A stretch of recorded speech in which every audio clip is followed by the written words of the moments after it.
Assalamualaikum warahmatullahi wabarakatuh. Selamat sore dan salam pramuka. Perkenalkan, nama saya Indah Puspitasari Triwahyuni dari kelas 10 IPA 2. Pada video kali ini, kita akan membahas materi tentang metode kepramukaan. Baik, untuk lebih jelasnya, mari kita simak video berikut ini. Oke, sekarang kita mulai saja pembahasan materi mengenai metode kepramukaan. Yang pertama ini membahas tentang pengertian metode kepramukaan. Di dalam pengajaran kepramukaan, kita mengenal hal yang disebut dengan metode kepramukaan. Pasti kalian sudah tidak asing lagi mendengar kata metode kepramukaan. Tapi bagi kalian yang belum tahu apa itu metode kepramukaan, sini saya akan menjelaskannya. Metode kepramukaan ialah suatu cara atau teknik untuk mempermudah tercapainya tujuan kegiatan pembelajaran pramuka. Setiap unsur dalam kepramukaan memiliki fungsi pendidikan spesifik yang secara bersama-sama dan keseluruhan saling memperkuat dan menunjang tercapainya tujuan pendidikan kepramukaan. Ada beberapa macam metode kepramukaan. Yang pertama, pengamalan kode kehormatan pramuka. Kode kehormatan pramuka terdiri atas janji yang disebut satya dan ketentuan moral yang disebut dharma. Merupakan salah satu unsur yang terdapat dalam metode kepramukaan. Satya pramuka diucapkan secara sukarela oleh calon anggota gerakan pramuka setelah memenuhi persyaratan anggota kepramukaan. Satya pramuka juga digunakan sebagai pengikat diri pribadi untuk secara sukarela mengamalkannya dan dipakai sebagai titik tolak memasuki proses pendidikan kepramukaan guna mengembangkan mental, moral, spiritual, emosional, sosial, intelektual, dan fisik baik sebagai individu maupun sebagai anggota masyarakat. Sedangkan dharma dalam pramuka adalah alat pendidikan mandiri yang progresif untuk membina dan mengembangkan akhlak mulia. Selain itu juga merupakan upaya memberi pengalaman praktis yang mendorong agar anggotanya menemukan, menghayati, serta mematuhi sistem nilai yang dimiliki masyarakat di mana ia hidup dan menjadi anggota dalam masyarakat tersebut. Dharma pramuka berfungsi sebagai alat pencapaian tujuan pendidikan kepramukaan yang kegiatannya mendorong peserta didik manunggal dengan masyarakat, bersifat demokratis, saling menghormati, serta memiliki rasa kebersamaan dan gotong royong. Yang kedua adalah belajar sambil melakukan. Belajar sambil melakukan dilaksanakan dengan mengutamakan sebanyak mungkin kegiatan praktik secara praktis pada setiap kegiatan kepramukaan dalam bentuk pendidikan keterampilan dan berbagai pengalaman yang bermanfaat bagi anggota muda. Mengarahkan perhatian anggota muda untuk selalu berbuat hal-hal nyata, merangsang agar timbulnya keingintahuan akan hal-hal baru, serta memacu agar berpartisipasi aktif dalam segala kegiatan, baik di dalam gerakan pramuka maupun di dalam lingkungan kemasyarakatan, merupakan tujuan dari belajar sambil melakukan. Yang ketiga, kegiatan berkelompok, bekerja sama, dan berkompetisi. Peserta didik dikelompokkan dalam suatu gerakan yang dipimpin oleh peserta didik sendiri.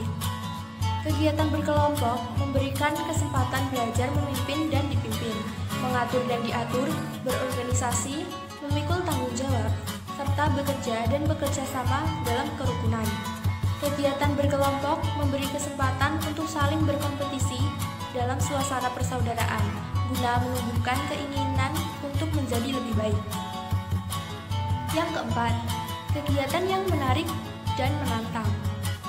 Kegiatan menarik dan menantang merupakan kegiatan yang kreatif, inovatif, rekreatif, dan mengandung pendidikan yang mampu mengubah sikap dan perilaku, menambah pengetahuan dan pengalaman, serta meningkatkan kecakapan hidup setiap anggota gerakan pramuka.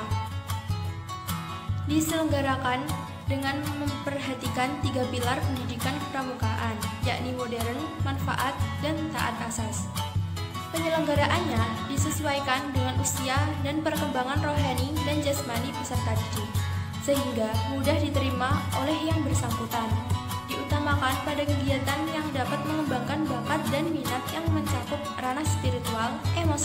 sosial, intelektual, dan fisik peserta didik, serta bermanfaat bagi perkembangan kepribadian.